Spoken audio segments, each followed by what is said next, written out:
चुक्ति पाई इटा कटर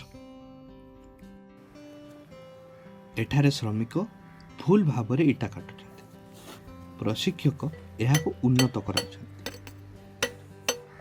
तमे कौन करुछ आपण वर्तमान अधा काटा इटा दरकार ना एपरी एक कन्नी सहित ए इटा भांगी पारिबो नाही एवं तुमरो भांगीबार पद्धति मध्ये भूल अटे। जदि तमे एही परी कन्नी रे काटिबो तेबे तमरो अधा इटा नष्ट होई जिवो एवं एहा व्यवहार होई पारिबो नाही। एहा भूल उपाय। गोटिए दिन रे आपण आवश्यक करूथुबा अधा इटा एका थरके काटि नियंतु। एथिरे तमरो समय मध्ये बंची हेबो एवं तमकु एही समस्त काटिबाकू कन्नी रे भांगियाको पड़िबो नाही।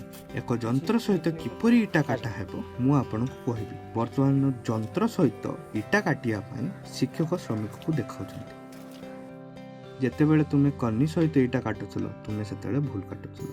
वर्तमान मु तुमको देखाइबी केमती जंत्र माध्यम इटा काटा हुए।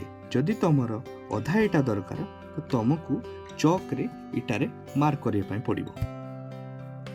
एहाको ठीक भाबरे चिन्हट कर। एहा आमको दुईटी अधा पृष्ठ दे। जेतेबेले तुमे एक कन्नी रे सहित काटुथलो तुमे केवल अधा इटा पाइबा पाई अन्य एक अधा इटा को नष्ट कर दउथलो, किंतु आमे मेशिन रे काटिया परे आमको दुईटी समान अधा पृष्ठ मिलिबो। वर्तमान मेशिन उपरे किपरि इटा रखिबे देखंतु। इटा को एही परि रखंतु एवं मेशिन चलांतु एवं एहाको पूर्ण बेगरे आसीबाकू दियंतु। मेशिन आरंभ हेबा मात्रे इटा रखिबा उचित नुहे। जेतेबेले मेशिन पूर्ण बेगरे आसीबो सेतेबेले मेशिन को इटा छुईबाकू पड़िबो एवं एहाकू सीडी लाइन को नेबाकू पड़िबो।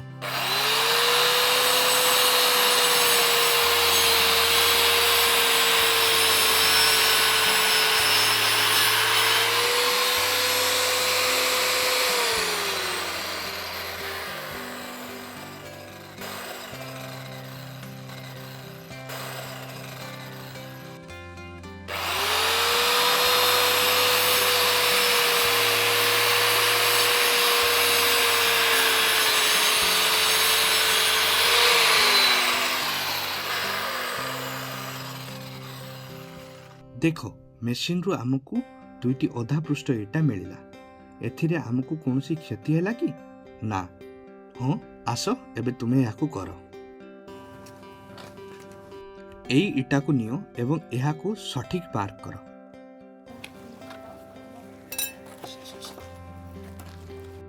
मोट इटा केते इंच? 9 इंच। तेणु एहाकू इटा मध्यरे एठारे चिन्हट कर। वर्तमान इटा को बुलांतु एवं अन्य पार्श्व को मध्य चिन्हट कर। अनुमान करी नुहे एक ट्राई स्पॉट रखी चिन्हट कर। वर्तमान एही इटा को एही दुईटी इटा ऊपर रखंतु। वर्तमान मेशिन उठाइबा एही बटन दबांतु एवं मेशिन को संपूर्ण बेगरे आसीबा को दियंतु। तापरे एही प्लेट को एही रेखा ऊपर चलांतु। एही इटा सीधा हो जिवो। वर्तमान मेशिन को तळे रख। वर्तमान इटा को ओलटाई दियो।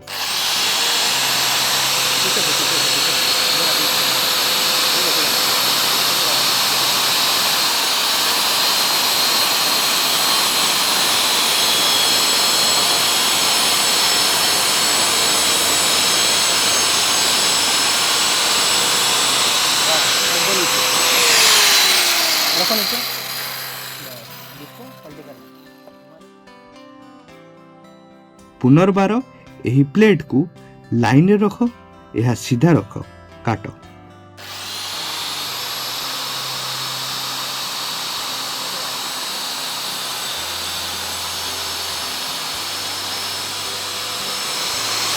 एबे अपेक्षा कर एवं इटा को दुई खंड रे काटी दिया जायछि। ठीक अछि।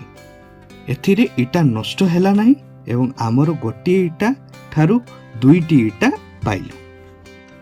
ठीक अछि। हाँ तुमे केवल देखिल जे आमे मेशिन सहित किपरि इटा काटिलु। एहार सुविधा हेउछि जे आमे आमर इटार उभय अंश व्यवहार करिबा। आमर लगेज मध्य नष्ट हैला नाही। जदि आमे दिन रे व्यवहृत होतुवा अधा इटा को सकाळ गोटिए थर काटी दबा एवं रखिबा एहा मध्य रे आमर समय मध्य बंची जिवो। किंतु सब बेले गोटे कथा मन रखंतु जे जेतेबेले आमे मेशिन सहित इटा काटू आमर सुरक्षा पाई जंत्रपाति रहिबा उचित। जेपरि आमर सुरक्षा हेलमेट, सुरक्षा गॉगल, ହ୍ୟାଣ୍ଡ ଗ୍ଲୋଭ୍ସ, ସୁରକ୍ଷା ଜ୍ୟାକେଟ୍ ଏବଂ ସୁରକ୍ଷା ଜୋତା ରହିବା ଉଚିତ। ସମସ୍ତ ସୁରକ୍ଷା ଉପକରଣ ପିନ୍ଧିବା ପରେ ମେସିନ୍ ବ୍ୟବହାର କରିବା ଜରୁରୀ। ଠିକ୍ ଅଛି, ଆପଣ ଯାହା ଶିଖିଲେ ଏବେ ପ୍ରଶ୍ନ ଏବଂ ଉତ୍ତର ମଧ୍ୟରେ ଆମକୁ ଜଣାନ୍ତୁ। ପ୍ରଶ୍ନ, ଇଟା କାଟିବା ପାଇଁ ଶିକ୍ଷକ ଶ୍ରମିକଙ୍କୁ କେଉଁ ସମାଧାନ ଦିଅନ୍ତି? କ, ଏକ ଇଟା ହାତୁଡ଼ି ବ୍ୟବହାର କରି ଇଟା କାଟିବା। ଖ, ଇଟା କନି ବ୍ୟବହାର କରି ଇଟା କାଟିବା। ଗ, ଇଟା କଟର ବ୍ୟବହାର କରି ଇଟା କାଟିବା। ଘ, ଉପରୋକ୍ତରୁ କୌଣସିଟି ନୁହେଁ।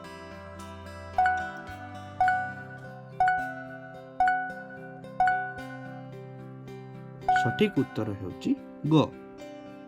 ପ୍ରଶ୍ନ, ଇଟା କାଟିବା ପୂର୍ବରୁ ଇଟା କଟର ବିଷୟରେ ଆମକୁ କ'ଣ ନିଶ୍ଚିତ କରିବାକୁ ପଡ଼ିବ? କ, ଇଟା କାଟିବା ଯନ୍ତ୍ର। ଖ, ସଂକୀର୍ଣ୍ଣ ବୋର୍ଡ। ଗ, ଏକ ଖରାପ ଧାର। ଘ, ତୀକ୍ଷ୍ଣ ଧାର ସହିତ ଶକ୍ତିଶାଳୀ ଏବଂ ପ୍ରଶସ୍ତ ବ୍ଲେଡ୍।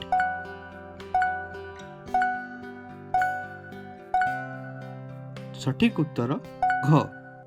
ପ୍ରଶ୍ନ, ଏକ ଇଟା କଟର ବ୍ୟବହାର ପୂର୍ବରୁ ଆପଣ କ'ଣ ଯାଞ୍ଚ କରିବା ଉଚିତ? କ, ପାଣିପାଗର ପୂର୍ବାନୁମାନ। ଖ, ଇଟାର କଠିନତା। ଗ, ସ୍ଥାନୀୟ ଇଟାର ମୂଲ୍ୟ। ଘ, ଇଟା କାଟିବାର ବ୍ଲେଡର ଅବସ୍ଥା।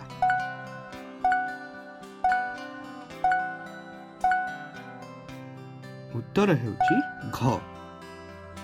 ପ୍ରଶ୍ନ, ଏକ ଇଟା କଟର ଚଳାଇବା ସମୟରେ ସୁରକ୍ଷା ନିଶ୍ଚିତ କରିବା ପାଇଁ ଗୁରୁତ୍ୱପୂର୍ଣ୍ଣ ପଦକ୍ଷେପ କ'ଣ? କ, ଭେଣ୍ଟିଲେସନ ବିନା ଏହାକୁ ଘର ଭିତରେ ବ୍ୟବହାର କରିବା। ଖ, ଖାଲି ପୋଷାକ ଏବଂ ଅଳଙ୍କାର ପିନ୍ଧିବା। ଗ, ଅସ୍ଥିର ପୃଷ୍ଠରେ ଇଟା ରଖିବା। ଘ, ଇଟା କଟର ପାଇଁ ବ୍ଲେଡର ସ୍ଥିରତା ଯାଞ୍ଚ କରିବା।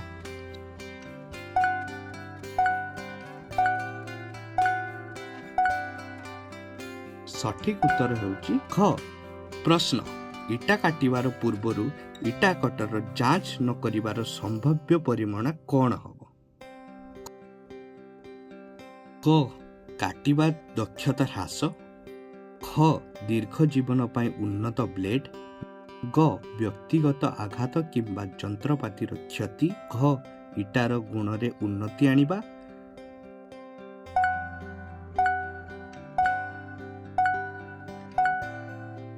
ସଠିକ ଉତ୍ତର ହେଉଛି ଗ। ଭିଡ଼ିଓକୁ ଦେଖିବା ପାଇଁ ଧନ୍ୟବାଦ।